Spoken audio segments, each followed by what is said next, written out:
ಸ್ತುತಿಸುವೆ ಕೀರುತಿ, ನಿನ್ನ ಅನುದಿನ ಸ್ತುತಿಸುವೆ ಕೀರುತಿ. ಗುರುಮೂರ್ತಿ ಪುರಂದರ ವಿಠಲನ ಸ್ತುತಿಸು, ನೀ ಪಾಲಿಸೆನ್ನ ಮುದ್ದು ಶಾರದೆ. ಜ್ಞಾನದ ಕೇಡ ನೋಡಯ್ಯ, ಜ್ಯೋತಿಯ ಬಲದಿಂದ ಸಂಬಂಧದ ಕೇಡ ನೋಡಯ್ಯ ಅಂತ ಜ್ಞಾನ ಜ್ಯೋತಿಯನ್ನು ಬೆಳಗಿಸಿರ್ತಕ್ಕಂಥ ಎಲ್ಲ ಮಹಿಳೆಯರಿಗೆ ಕಾಲೇಜು ಅಭಿವೃದ್ಧಿಯ ಪರವಾಗಿ, ಕಾಲೇಜು ಉಪನ್ಯಾಸಕರ ಪರವಾಗಿ ಗೌರವದ ವಂದನೆಯ ಸಮರ್ಪಣೆ.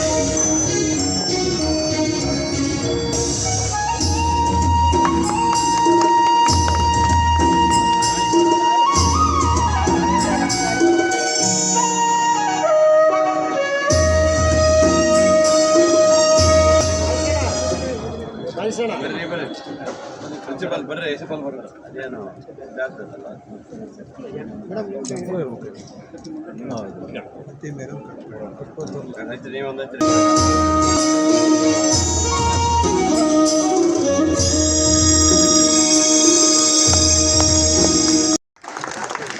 ಈ ಒಂದು ಕೊಡುಗೆ 50 ವರ್ಷದ ಸುವರ್ಣ ಸಂಭ್ರಮದ ಸವಿ ನೆನಪಿಗಾಗಿ ಕೊಟ್ಟಂತ ಒಂದು CSR ಫಂಡ್.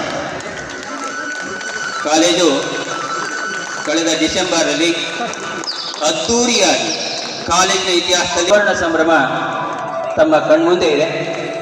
ಅದರ ಸವಿ ನೆನಪಿಗಾಗಿ ಇದನ್ನು ಅವರು ಅರ್ಪಣೆ ಮಾಡಿದ್ದಾರೆ.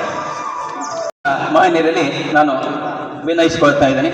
ಪುರದ ಪುಣ್ಯ ಇದು KCS ಕುರಿತಾಗಿರ್ತಕ್ಕಂಥ ಒಂದು ಅಭಿನಂದನಾ ಗ್ರಂಥ. ಒಬ್ಬ ವ್ಯಕ್ತಿ ಮನಸ್ಸು ಮಾಡಿದರೆ ಏನೆಲ್ಲ ಸಾಧನೆ ಮಾಡಬಹುದು ಎಂಬುದಕ್ಕೆ ಇದಕ್ಕೆ ಜ್ವಲಂತ ಸಾಕ್ಷಿ ಶ್ರೀಯುತ ಸತ್ಯನಾರಾಯಣ KC ಅಂದರೆ ತಪ್ಪಾಗಲ್ಲ. ಮಾನವ ಕುಲಕ್ಕೆ ನಮ್ಮ ಗಣೇಶ ಸಹಜ, ಸರ್ಕಾರಿ ನೌಕರರಲ್ಲಿ ಸಹಜ ಇರುತ್ತೆ.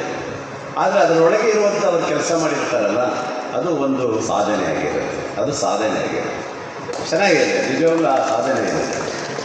ನಿವೃತ್ತಿ ಆಗುತ್ತೆ, ಅವಾಗ ಅವ್ರಿಗೆ ಬೇಜಾರಾಗುತ್ತೆ. ಗೊತ್ತಾರೆ, ಇಷ್ಟು ವರ್ಷ ದುಡ್ಡು ನನಗೆ ಸಾಕು ಅಂತ ಇರ್ಬೋದು, ಆದರೆ ನಮ್ಮಂಥವ್ರಿಗೆ ಬೇಜಾರಾಗುತ್ತೆ ಅವ್ರು ನಿವೃತ್ತಿ ಮಾಡಿ ಕಳಿಸೋದು. ನೀವು ನೀವು ನಿವೃತ್ತಿ ಆಗಿಲ್ಲ, ನೀವು ಇವತ್ತು ಹಾಗೆ ಈ ಕಾಲೇಜಲ್ಲಿ ಇದ್ದೀರಿ. ಅದೇ ಥರ ಬರ್ತಾನೆ ಇರಬೇಕು, ಹೋಗ್ತಾನೆ ಇರಬೇಕು. ಆ ಮಕ್ಕಳಿಗೆ ಮತ್ತು ಶಿಕ್ಷಕರ ಇಲ್ಲಿ ನಮ್ಮ ಬಾಂಧವ್ಯ ಹೀಗೆ ಇರಬೇಕು. ನಿವೃತ್ತಿ ಆದ್ಕೊಂಡು ಮನೆಯಲ್ಲಿರೋದು, ಅಲ್ಲೇ ಇರೋದು, ಬೇಜಾರು ಮಾಡ್ಕೊಳ್ಳೋಂಥ ಪ್ರಶ್ನೆ ಇಲ್ಲ. ಇದು ನಿಮ್ಮದೇ ಕಾಲೇಜು, ಬರ್ತಾ ಇರಬೇಕು, ಹೋಗ್ತಾ ಇರಬೇಕು. ಆ ಮಕ್ಕಳ ಬಗ್ಗೆ ಏನು ಶಿಕ್ಷಣಕ್ಕೆ ಎಲ್ಲರ ಸಹಕಾರ ಮುಖ್ಯ. ನನಗೆ ಈ ಕಾಲೇಜು ರಾಜ್ಯದಲ್ಲಿ ಇವತ್ತು ಹೈಯೆಸ್ಟ್ ಜನಸಂಖ್ಯೆ ಇರುವ ವಿದ್ಯಾರ್ಥಿಗಳಿರುವಂಥ ಕಾಲೇಜು. ಇದಕ್ಕೆ ಇವತ್ತು ರಾಜ್ಯದ ಸರ್ಕಾರಗಳು ಇವತ್ತು ನಾನು ಮೊನ್ನೆ ಮಂತ್ರಿಗಳ ಹತ್ರ ಮಾತಾಡ್ತಾ ಕೇಳಿದ್ರು. ಅವ್ರು ಹೇಳಿದ್ರು ನನಗೆ ಇದಕ್ಕೂ ಅವತ್ತೊಂದು ಆಶ್ವಾಸನೆ ಕೊಟ್ಟಿದ್ದಾರೆ, ಗ್ರಂಥಾಲಯಕ್ಕೆ ಏನೋ ಕೊಡ್ತೀನಿ ಅಂತ ಹೇಳಿದ್ದಾರೆ, ಆಡಿಟೋರಿಯಂ ಕೊಡ್ತೀನಿ ಅಂತ ಹೇಳಿದ್ದಾರೆ. ಇವತ್ತು CSR ಫಂಡಿಂದ ಸಾಯಿ ಗಾರ್ಮೆಂಟ್ಸ್ನವರು ಇವತ್ತು ನಮಗೆ ಇಷ್ಟೊಂದು ಕೊಟ್ಟಿದ್ದಾರೆ ಅಂದರೆ ಅದು ನಮಗೆ ಹೆಮ್ಮೆ. ನಾನು ಹಿಂದೆ ಹೇಳಿದ್ದೆ ಅವರಿಗೆ, ಸಾಯಿ ಗಾರ್ಮೆಂಟ್ಸ್ ಎಲ್ಲರ ಹತ್ರ ಮಾತಾಡಿ ಸಾಗರದಲ್ಲಿ ನಿಮ್ಮ ಗ್ರ್ಯಾಂಟಿಂದ, ನಿಮ್ಮ ಕಂಪನಿಯಿಂದ ಇಷ್ಟೊಂದು ಜನ ಕೆಲಸ ಮಾಡ್ತಾ ಇದ್ದಾರೆ, ಇಷ್ಟೊಂದು ಜನ ಇದೆ, ನಿಮ್ಮ ಒಂದು ನೆನಪು ಇರಬೇಕು. ಅದರಿಂದ CSR ಫಂಡ್ ಬೇಕಾದಷ್ಟು ನಿಮಗೆ ಬರ್ತದೆ. ನೀವೊಂದು ಪಾರ್ಕು ಮತ್ತು ಶಾಲೆಗಳಿಗೆ, ಕಾಲೇಜುಗಳಿಗೆ ಅಭಿವೃದ್ಧಿಪಡಿಸಬೇಕು ಅಂತ ಕೇಳಿದ್ರು. ಆವಾಗ ಒಂದು ಪಾರ್ಕ್ ಮಾಡ್ತೀನಿ ಅಂತೇಳಿ ನಮ್ಮ ಧ್ವಜಸ್ತಂಭದ ಹತ್ರ ಒಂದು ಪಾರ್ಕ್ ಮಾಡಿದರು. ಆನಂತರ ಇಲ್ಲ ಸರ್ ನಾವು ಕಂಪ್ಯೂಟರ್ಗಳ ಕೊಡ್ತೀವಿ ಅಂತ ಹೇಳಿದರು. ಅದು ಭಾಳ ಪ್ರಮುಖ ಆಗಿತ್ತು. 50 ಕಂಪ್ಯೂಟರ್ಗಳು ಭಾಳ ಬೇಕಾಗಿತ್ತು ನಮಗೆ. ಯಾಕಂದ್ರೆ ನಾವು ಯಾರ್ಯಾರಿಗೋ 5 ಕಂಪ್ಯೂಟ್ರು, 10 ಕಂಪ್ಯೂಟ್ರು ಆದರೂ ಸಹ ನೋಡಿ, ಇವತ್ತು ಸರ್ಕಾರದ ಕಟ್ಟಡಗಳು ಹಳೆಯದಿರುತ್ತೆ, ಸರಿಯಾದ ಪೈಂಟು ಗೀಟು ಇರಲ್ಲ, ಹಳೆಯದಾಗಿರುತ್ತೆ. ಆದರೆ ನುರಿತವಾದಂಥ ಶಿಕ್ಷಕರಿದ್ದಾರೆ. ಇವತ್ತು ನೋಡಿ, ಮೊನ್ನೆ ಬಂದಂಥ SSLC ರಿಸಲ್ಟು ಬಹುಶಃ ನೀವು ಎಣಿಸಿರ್ಲಿಕ್ಕಿಲ್ಲ. 54 ಹೈಸ್ಕೂಲಲ್ಲಿ 45 ಶಾಲೆ ಇವತ್ತು ಹೈಸ್ಕೂಲು 100% ತಂದಿದೆ. ಅಂದರೆ ಯಾವ ರೀತಿಯ ಶಿಕ್ಷಣ ಇವತ್ತು ನಮ್ಮ ಮಕ್ಕಳಲ್ಲಿ ಕೊಟ್ಟಿದ್ದಾರೆ ನಮ್ಮ ಶಿಕ್ಷಕರು. ನಾನು ಭಾರಿ ಅಭಿನಂದಿಸ್ತೇನೆ ನಮ್ಮ ಎಲ್ಲ ಶಿಕ್ಷಕ ಬಂಧುಗಳಿಗೆ ಮತ್ತು ಅಧಿಕಾರಿಯ ಎಲ್ಲ ಇದು BO ಅವರಿಗೆಲ್ಲ. ಸೆಕೆಂಡ್ ಪ್ಲೇಸ್ ಇಡೀ ನಮ್ಮ ಜಿಲ್ಲೆಯಲ್ಲಿ ನಾವು 2ನೇ ಪ್ಲೇಸಲ್ಲಿ ಇದ್ವಿ. ತೀರ್ಥಹಳ್ಳಿ ಫಸ್ಟ್ ಪ್ಲೇಸ್ ಇದೆ, ಹೊಸನಗರ 3ನೇ ಪ್ಲೇಸಲ್ಲಿ ಇದೆ. ಇದು ಬರಬೇಕು ನಮಗೆ, ಅದು ಮುಖ್ಯ. ಶಿಕ್ಷಣದ ಕ್ರಾಂತಿ ಇವಾಗ ಆಗ್ತಾ ಇದೆ. ಇವತ್ತು ಮಕ್ಕಳಲ್ಲಿ ಓದು ಹಂಬಲ ಇದೆ, ಕಿಚ್ಚಿದೆ, ನಾವು ಓದಬೇಕನ್ನೋದಿದೆ. ಅದಕ್ಕೆ ನಾನು ಬಡ್ಕೊಳ್ತೇನೆ ಪೋಷಕರಿಗೆ, ನಿಮ್ಮ ಮಕ್ಕಳಿಗೆ ಶಿಕ್ಷಣ ಕೊಡಿ ಅಂತಲೇ ಕೇಳ್ತಾ ಬಂದಿರೋದು. ಯಾವ ಮಕ್ಕಳಿಗೆ ಅನ್ಯಾಯ ಮಾಡೋಕ್ಕೆ ಹೋಗ್ಬೇಡಿ, ಅವರಿಗೊಂದು ಶಿಕ್ಷಣ ಕೊಡಿ. ತಮ್ಮ ಗುರಿಯನ್ನು ಮುಟ್ತಾರೆ, ನಮ್ಮ ಜೀವನದ ಹಕ್ಕನ್ನು ಪಡ್ಕೊಳ್ತಾರೆ. ಇದು ಆಗಬೇಕಾಗಿದೆ. ಹಾಗಾಗಿ ಸುವರ್ಣ ಸಂಭ್ರಮದಲ್ಲಂತೂ ಇಡೀ ಕಾಲೇಜಲ್ಲಿ ದುಡ್ದಂಥವ್ರಿಗೆ, ಇಡೀ ಕಾಲೇಜಲ್ಲಿ ಯಾರು ಶಿಕ್ಷಕರಿದ್ರು ಅವರೆಲ್ಲ ಅಲ್ಲಿಂದ ಲಾಸ್ಟ್ 50 ವರ್ಷದಲ್ಲಿದ್ದಂಥವ್ರಿಗೂ ಸಹ ಎಲ್ಲರಿಗೂ ಸನ್ಮಾನ ಮಾಡಿದ್ರು. ಒಂದು ದಿವಸ ಅವರಿಗೆ ಕೊಟ್ಟಿದ್ದೀವಿ, ನೀವು ಏನು ಬೇಕಾದರೂ ಸನ್ಮಾನ ಮಾಡಿರಿ ಅಂತ. ಆ ರೀತಿ ಸನ್ಮಾನವನ್ನು ಮಾಡಿ ಭವ್ಯವಾದಂಥ ಕಾರ್ಯಕ್ರಮ ಮಾಡಿ ಕಾಲೇಜಿಗೆ ಒಂದು ಕೀರ್ತಿ ತರುವಂಥ ರೀತಿಯಲ್ಲಿ ನಮ್ಮ ಅಧ್ಯಕ್ಷರು ಎಲ್ಲ ಉಪಾಧ್ಯಕ್ಷರು ಮಾಡಿದ್ದಾರೆ. ಆದರೂ ಸಾಕಾಗಲ್ಲ, ಏನು ಮಾಡ್ತಾರೆ, ಶೌಚಾಲಯ ಚೆನ್ನಾಗಾಯಿತು, ಇನ್ನೂ ಬೇಕು ನಮಗೆ.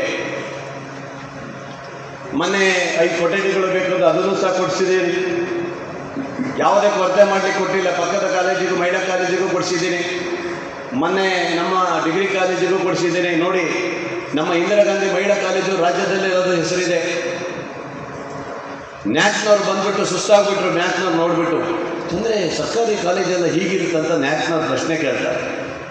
ಅಂದರೆ ಅವರಿಗೆ ಅನಿಸ್ತದೆ ಆ ಭಾಗದಲ್ಲಿ ಹೇಗಿತ್ತು ಗೊತ್ತಿಲ್ಲ, ನಾರ್ತ್ ಸೈಡ್ನವರು. ಆದರೆ ನಮ್ಮ ಕಾಲೇಜುಗಳನ್ನು ನೋಡಿ ಖುಷಿಯಾಗಿ ಇವತ್ತು ಬಹುಶಃ ಅದಕ್ಕೊಂದು 70 ಕೋಟಿ ಬರ್ಬೋದು ಅಂತ ನಿರೀಕ್ಷೆ ಇದೆ. 70 ಕೋಟಿ ರೂಪಾಯಿ ಬರುತ್ತೆ ಅನ್ನೋದು ಇವತ್ತು ನಾವು ನಿರೀಕ್ಷೆ ಇದ್ದೀವಿ. ನಿಮ್ಗೆ ಹೇಳಿದ್ರಾ? ನೀವು ಹೇಳಿದ್ರಾ?